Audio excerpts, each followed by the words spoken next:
Buenas noches, bienvenidos a Sala de Prensa de Noticias Caracol Ahora. 24 horas después del primer debate presidencial en Estados Unidos, lo que ocurrió entre los candidatos, el presidente Donald Trump y el ex vicepresidente Joe Biden, sigue dando mucho de qué hablar.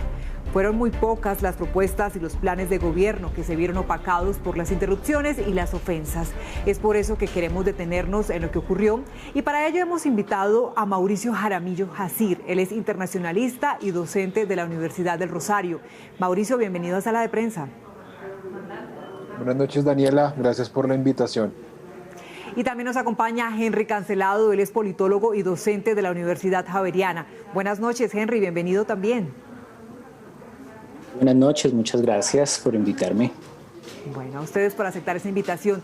Comienzo con Mauricio porque nos acompañó anoche en el análisis, apenas terminó el debate y dio como ganador por muy poco a Trump porque impuso su estilo en el debate. Nos decía, ¿sigue pensando hoy lo mismo, Mauricio? Bueno, también con las buenas noches para mi colega y amigo Henry Cancelado. Mira, yo relativizaría un poco lo que dije anoche por lo siguiente. Yo creo que aparentemente quedó la imagen de un Trump que se impuso, pero también hay que recordar que es el primero de 3 debates y me parece a mí que Trump se pudo haber, como decimos informalmente en Colombia, se pudo haber quemado. Es decir, mostró demasiado afán por mostrarse agresivo, dejó al descubierto sus cartas y me parece que vamos a tener un Joe Biden que ya sabe a qué atenerse. Me parece que Trump, si se quiere, incurrió en excesos que hablan mal de él como presidente. A veces me parece que jugó un poco como si él fuera quien estuviera desafiando al presidente en curso. Entonces, en ese orden de ideas, si bien él pudo haber ganado porque impuso su estilo, me parece que tanta precipitud, tanto afán, pensando que este es apenas el primero de 3 debates, podrá jugar en su contra en lo que queda de los debates. ¿Y usted qué piensa, Henry? ¿Qué opina al respecto? ¿Ganó el debate quién? Si es que hubo ganador. Bueno, es difícil, ¿no? Decir quién gana en este debate. Pero, por supuesto, yo creo que hay si viéramos el electorado que sigue a cada uno de los candidatos, pues el estilo Trump fue un estilo que impacta y que mantiene a su electorado vivo. Ese es el estilo que le gusta al electorado de Trump. Entonces, si tuviéramos que medir algún tipo de ganador, estoy de acuerdo con lo que señalaba Mauricio, que decías, quizás un Trump por un margen un poco más pequeño, mientras que Biden todavía tiene que mostrar, desplegar pues mucho más ese convencimiento demócrata al que nos tienen acostumbrados grandes demócratas como Clinton o Obama, ¿no? Que han sido los últimos demócratas en el poder. Mientras que Trump simplemente tiene que seguir jugando a lo mismo. Eso es lo que le gusta a la gente que vota por Trump. Bueno, eso en cuanto a los candidatos, pero hablemos de lo que pasó con el electorado. ¿Con qué sensación se pudo haber quedado? Para algunos analistas internacionales no hubo gran ganador, sino que el perdedor fue el electorado. ¿Usted qué piensa, Mauricio? Bueno, yo creo que también hay que entender un poco y poner en contexto ese comentario. Lo primero que yo recordaría es que en términos generales los debates en Estados Unidos no cambian tendencias. La gente no se sienta a ver los debates para decidir por quién va a votar. En realidad los debates son más, si se quiere, un espectáculo para poner en perspectiva las distintas propuestas de cada uno. Muchas veces son utilizados para que los candidatos lo que hagan es buscar cazar entre los indecisos, pero en términos generales no tienen un impacto tan grande en las tendencias electorales. Lo segundo que yo señalaría es que estamos en una coyuntura típica. ¿Por qué? Porque los debates se convertirán muy seguramente en una especie de rendición de cuentas para Trump y la posibilidad de que Biden diga qué alternativa le ofrecería frente a un panorama tan difícil en el plano sanitario, en el plano económico, de política exterior, etcétera. Entonces, es cierto que no hay ganadores absolutos, es cierto que fue un debate muy pobre en términos de ideas, es cierto que denigró, si se quiere, la idea de democracia estadounidense, pero acordémonos que, de alguna manera, en estos debates, Donald Trump tiene que explicar qué ha hecho en materia de coronavirus, Joe Biden tiene que explicar el qué haría de manera alternativa, distinto a lo que ha venido haciendo Donald Trump. Entonces, en ese orden de ideas, sin que eso implique una alteración de las lógicas electorales, uno sí puede pensar en unos debates que hagan más transparentes las propuestas que hasta ahora son muy gaseosas. Sí, nos dices algo, Mauricio, clave, y es que tal vez en Estados Unidos el electorado no utilice ese tipo de espacios para decidirse, o de pronto para cambiar su voto, ¿por qué no? Pero también no podemos dejar al otro lado aquellos indecisos. ¿Cómo entonces en un espacio como este, en el que no hubo propuesta, hubo más insultos que propuestas, cómo entonces cazar a ese electorado, cómo atraerlo? ¿Usted qué piensa, Henry? Yo creo que ahí juegan 2 o 3 elementos muy importantes. Estoy totalmente de acuerdo con lo que está señalando Mauricio. Aquí no hay no hay un cambio de tendencias en los debates, pero yo sí creo que ahí entra a jugar mucho que primero el carisma del candidato, cómo se muestre, si se muestra profundamente agresivo, si se muestra un poco más reactivo, etcétera. Eso va moviendo precisamente a esa masa indecisa. Yo creo que el debate vicepresidencial va a jugar también va a jugar un papel importante en este como desempate, si lo queremos ver un poco así. Y lo otro que va a jugar y que juega es cómo se comportan los partidos, ¿no? De todas formas, republicanos y demócratas, cada uno moviéndose desde sus distritos, desde sus regiones, desde las zonas donde se consideran fuertes, donde se consideran débiles. Yo creo que eso es lo que en últimas va a mover a ese electorado indeciso. Y hay una variable importante hoy en día, especialmente pues frente a lo que ha sido la administración Trump, el temor de ambas partes. El temor entonces, como ya hemos visto, el discurso de que se sube un socialismo a los Estados Unidos, que es lo que está manejando la campaña Trump, o el temor de que entonces se destruya la democracia estadounidense y se pase un régimen populista de derecha, que es lo que está manejando la campaña demócrata. Sí, queda uno también con la sensación de que lo menos importante serían las ideas, las propuestas y que prima más bien el show. ¿Eso atrae a los votantes en Estados Unidos, Mauricio? Bueno, a ver, esas son dos preguntas. Yo creo que eso sí atrae el hecho de poner fórmulas mágicas, ecuaciones simples, eslóganes, todo eso, digamos, no solamente en Estados Unidos, donde hay política electoral y competencia, funciona. A ver, yo sí pensaría que de todos modos, por más de que haya show, haya espectáculo y dinero de por medio, estamos frente a una de las elecciones más determinantes en términos de ideas políticas en Estados Unidos. Estamos frente a un presidente que se ha manifestado abiertamente misógino, racista. Ayer, por ejemplo, Donald Trump, esto es increíble, además que pasa en una de las democracias más consolidadas del mundo, no pudo condenar la violencia de la supremacía blanca, y esto es muy grave. Estamos frente a un presidente que considera que cualquier intervención del Estado en la economía es equivalente al socialismo, versus otro proyecto de Estado, digamos, distinto, muy difuso, que no se sabe muy bien, que retoma cosas de Clinton, que retoma cosas de Barack Obama. Entonces yo creo que más allá de que efectivamente hay una cosa muy mediática, de que Donald Trump es tal vez el presidente más mediático que ha tenido Estados Unidos en el último tiempo, de todas maneras a mí sí me parece que hay una discusión de fondo que toca las libertades individuales, que toca el papel del Estado en el mercado, que tiene que ver con el sistema de seguridad social, que tiene que ver con la política exterior, y ese es un debate que a mi juicio es mucho más existencial de lo que estos debates plantean. ¿Cuál es su punto de vista, Henry, al respecto? Bueno, el debate de las ideas no se está dando en este espacio. El debate de las ideas viene dándose a lo largo de la presidencia de Donald Trump. Las oposiciones políticas han sido muy fuertes, pero también los respaldos políticos.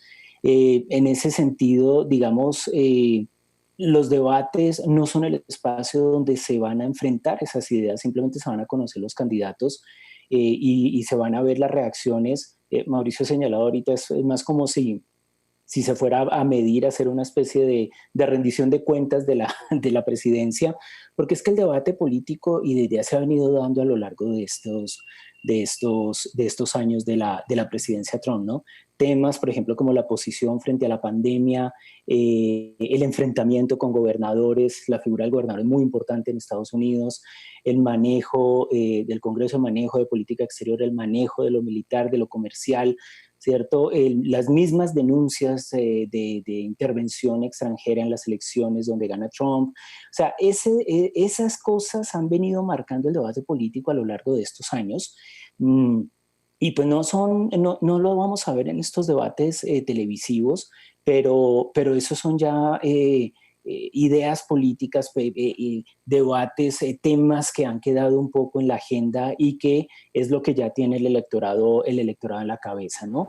Llega a estos debates ya con esas cosas, con el tema del racismo, estamos totalmente de acuerdo con el tema de la misoginia, de la xenofobia, ¿cierto? Denuncias de acoso, 25 mujeres, ¿cierto? Un FBI que dice, oye, usted subió de manera ilegítima, ¿qué pasó aquí? ¿Cierto? Y pues el tema ruso en Estados Unidos siempre será sensible, un tema chino, Oriente Medio, etcétera, etcétera. O sea, ya está el debate político, ¿sí? Ya está el debate político. No son los debates televisados el espacio para estos temas. Esos temas ya se vienen dando a lo largo de un debate de opinión en Estados Unidos en los últimos años.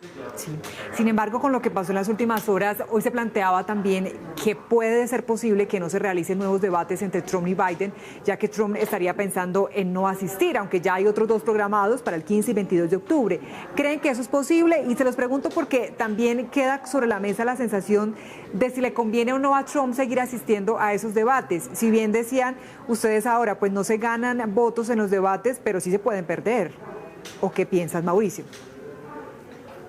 Yo pienso que es muy mal negocio para Trump no asistir a los debates que restan por dos razones. La primera es porque estaría rompiendo con una tradición que yo creo que es importante para los estadounidenses. Me parece que es cada vez más importante, además, sobre todo para la gente joven. Muy seguramente, creo yo, tendrá más razones para votar en esta elección que en otras. La segunda, creo yo, se queda un poco la sensación que Trump no tiene nada más que decir y él tendrá, eso es lo que yo decía al principio, tendrá la responsabilidad de mostrar en el segundo y tercer debate que efectivamente tiene un plan, que tiene capacidad de gestión, que sabe de lo que está hablando, que puede sustentar eso de que va a tener una vacuna rápido, que tiene un plan, por ejemplo, para relanzar el empleo, que tiene un plan de protección, por ejemplo, de aquellas personas que eventualmente se pueden seguir contagiando. Entonces, en ese sentido, yo creo que Trump es quien está más en deuda y de quien más se espera. Él, digamos que tiene la ventaja de ser el presidente. Ayer le preguntaban, por ejemplo, a Kamala Harris si había cuenta de lo agresivo que había sido Trump en el debate, si Joe Biden tenía contemplado no asistir. Ella dijo, Joe Biden jamás renunciaría a dialogar con los estadounidenses porque estos diálogos, además, son una forma en que los candidatos dialogan con el ciudadano a pie. Recordemos, por ejemplo, anoche que mientras Donald Trump estaba, digamos, como enfocado en atacar a Joe Biden trataba de buscar angustiosamente la cámara para hablarle, digamos, a los ciudadanos, digamos, del común. Entonces, yo creo que quien renuncia a ese espacio va a terminar perdiendo y si efectivamente Donald Trump reconoce que por iniciativa suya se dejan de hacer esos debates, yo creo que esto tendría un impacto, sobre todo en que aquellas, no tanto personas indecisas, porque no hay tantas, en los estados indecisos, que es aquello lo más importante en Estados Unidos, Pensilvania, Michigan, Wisconsin, Florida, Carolina del Norte, creo que allí se va a jugar la elección y aquel candidato que renuncie muy probablemente puede perder uno de esos estados que van a ser fundamentales para la presidencia. Uy, ¿usted qué piensa, Henry? Definitivamente no le conviene a Trump abandonar esos espacios. Ciertamente, dentro de lo que es el ejercicio democrático y a lo que estamos acostumbrados a una democracia como la de Estados Unidos, no le conviene, precisamente porque es el diálogo pues, que ya se da también con la gente y puede eventualmente en otros debates mostrar lo que no mostró ayer. Sin embargo, pues viendo un poco las características del personaje, Trump no tendría ya mucho que decir, ¿cierto?, en estos espacios y se dedicaría quizás en un cambio de estrategia a lo que es una campaña por redes, ¿no? En las redes pues no me interpelan, más allá, digamos, de los comentarios, él no está obligado a responder absolutamente nada y puede lanzar los comentarios que quiera, que por lo general son comentarios incendiarios, comentarios totalmente primarios frente a situaciones que puedan ocurrir y en ese sentido él puede generar ahí opiniones a favor precisamente de personas pues, que están muy cercanas a los círculos de votantes que pueda tener Trump o que puedan ser cercanos al Partido Republicano. Entonces, eventualmente si no lo hace es porque se va hacia las redes, se va donde no tenga que responder absolutamente nada, simplemente lanzar y lanzar y lanzar, que es un poco el estilo que él tiene, ¿no? Y que quisiera seguir en la campaña un poco con eso. Y lo otro es que de todas formas los demócratas han tenido todos estos años de administración Trump para estudiarlo y no cometer errores que quizás que les costaron la campaña anterior. Y por supuesto, detrás de Biden está un gran estratega político, pues que fue el presidente Obama. Sin duda. ¿Y qué podemos esperar del debate la próxima semana entre los candidatos a la vicepresidencia, Mike Pence y Kamala Harris? Porque sus estilos son bien diferentes a los candidatos que acompañan. Entonces, ¿cuál podría ser el escenario? Mauricio.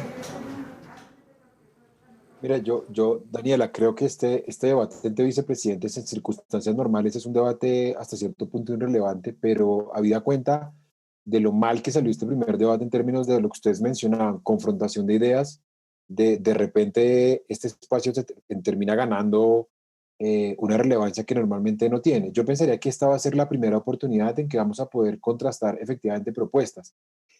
Ahí uno se esperaría que la ventaja la tienen los demócratas. Kamala Harris no tiene compromisos, uno pensaría que no tiene rabo de paja. Es una figura suficientemente carismática, acostumbrada a la discusión. Yo pensaría que la figura de Mike Pence es mucho más sombría, mucho más torpe retóricamente. Va a tener que salir a rendir cuentas de lo que ha hecho Trump en estos 4 años, lo cual es muy difícil. Trump lo puede hacer porque Trump es arrollador, digamos, en la retórica. Trump no deja hablar a nadie, grita, insulta, entonces con él no pasa nada. Pero Mike Pence no se puede dar el lujo de hacerlo. Entonces me parece que quien está a priori, no sé qué pueda ocurrir el miércoles, a priori, en una situación mucho más incómoda puede ser Mike Pence. E insisto, por la coyuntura, este debate de vicepresidentes sí podría tener un efecto, yo creo que en aquellos estados pendulares donde en última se va a jugar la elección. Henry, ¿usted qué piensa? ¿Cómo ve las cosas este próximo debate en vicepresidencial? Sí, precisamente ya lo señalaba anteriormente. Para mí va a ser fundamental precisamente porque es que ahí sí nos va a dejar ver un poco más lo que puede hacer la campaña, algo de propuestas, etcétera, porque en efecto Pence pues no tiene el estilo Trump, ¿cierto? El estilo personal, ¿cierto? Ese estilo arrollador que muy bien señalaba Mauricio. Entonces tienen que ir un poco más al debate, a la argumentación, etcétera, y yo creo que en eso pues quizás Kamala Harris pues tiene mucha más experiencia. De todas formas, sus puestos públicos en el estado de California, uno de los estados más importantes de Estados Unidos, pues ya le han dado un poco esa experiencia, ¿no? Entonces, ahí ya lleva pues un punto ganado. Obviamente lo otro es el vicepresidente de los Estados Unidos, pero con un estilo un poco opaco, ¿no? No ha sido un vicepresidente que haya brillado. O sea, el mismo Biden brilla más en la presidencia de Obama, ¿cierto? Vamos a tener pues unas figuras que van a ser superiores a la capacidad política, a la capacidad de respuesta inmediata que pueda tener un personaje como Pence en este debate, ¿no? Entonces, yo creo que Kamala Harris ahí tiene algo de ventaja, yo creo que ahí los demócratas van a tener algo de ventaja, pero precisamente por el perfil de los dos candidatos, ¿no? Una Kamala Harris que conoce la vida pública en Estados Unidos, que se ha enfrentado, pues que ha debatido, que tiene una formación democrática pues mucho más amplia, ¿cierto? Que viene de un estado muy importante como es California. Un Mike Pence, pues que ha sido un vicepresidente que ha estado un poco más en la sombra, ¿no? Es muy importante, obviamente a nivel público el puesto es mucho mayor el de vicepresidente, pero el personaje no ha respondido, digamos, a lo que son este tipo de cargos en Estados Unidos.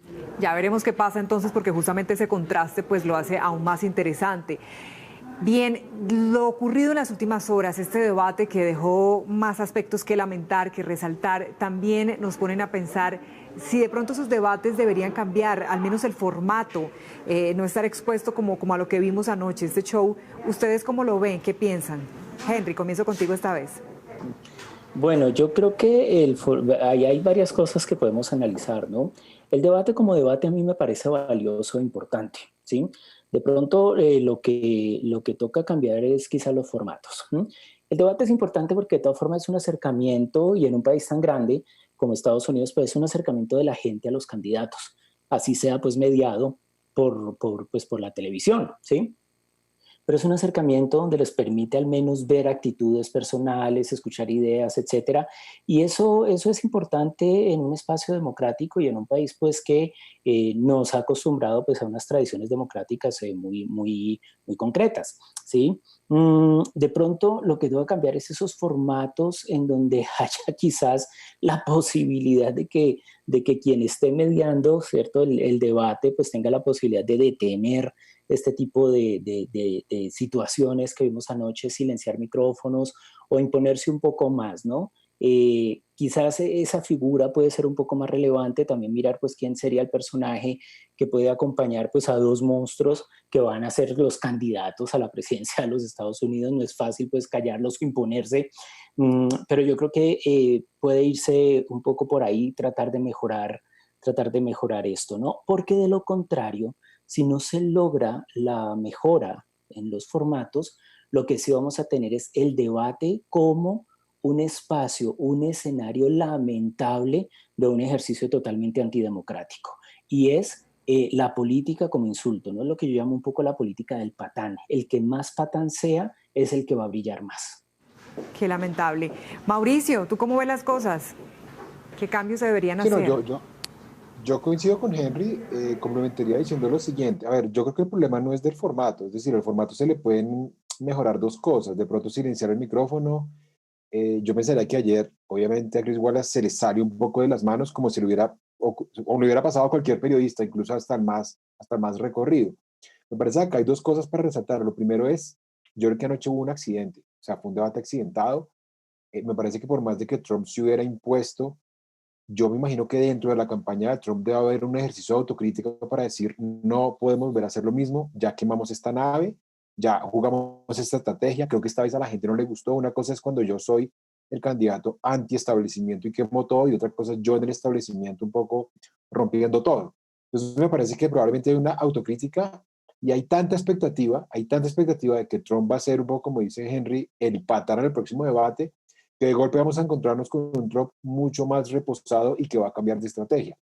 Y lo segundo que yo resaltaría es, a ver, al ser un accidente, yo creo que algo que pasó fue esporádico. Yo no creo que esto se repita, insisto, por razones de estrategia, por razones lógicas, porque esto además en el discurso nacionalista de Trump lo deja mal parado frente a rusos, chinos, europeos, que muy probablemente hoy se están riendo de lo que pasa en Estados Unidos. Yo, viendo un poco el debate anoche, me acordaba cuando en un debate entre Samper y Pastrana, no sé si se acuerdan ustedes, irrumpió Navarro Wolf en las oficinas, no me acuerdo de qué medio era, creo que era CMI, diciendo, oiga, ¿cómo a mí no me invitan? Y todo quedó como un accidente. Y nadie en ese momento pensó que en Colombia había que cambiar el formato de los debates. Creo que lo de anoche es algo similar, es un accidente. Yo creo que por más que haya mucha polarización en Estados Unidos, no me parece que esto obligue a revisar el formato de los debates, sino que muy probablemente para el próximo se tomen algunas medidas, insisto, probablemente la de cerrar el micrófono. Pero más allá de eso, creo que por la propia autocrítica de la campaña de Trump, habrá un cambio en su actitud. Muy seguramente. Pues Mauricio Jaramillo y Henry Cancelado, muchas gracias por acompañarnos en este espacio, Sala de Prensa. Ustedes han sido muy amables para ayudarnos a entender un poco esta noticia de coyuntura mundial. Gracias. Gracias. Bueno, muchas gracias. Nosotros hacemos una pausa. Al regreso estará Ricardo Ospina para contarnos qué tiene hoy en su radar. Ya volvemos.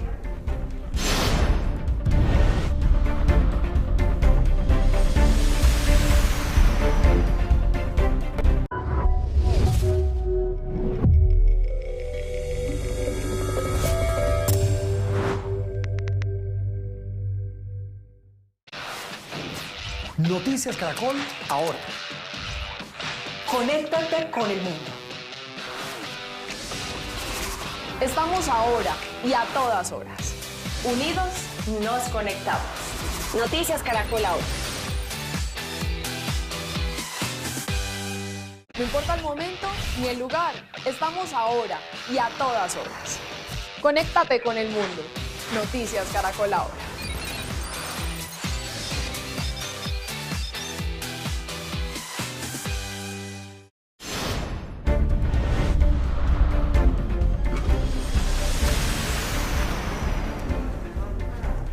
Gracias por seguir con nosotros. Ahora saludamos a Ricardo Ospina, director de Servicios Informativos de Blue Radio, quien nos cuenta qué tiene hoy en su radar. Ricardo.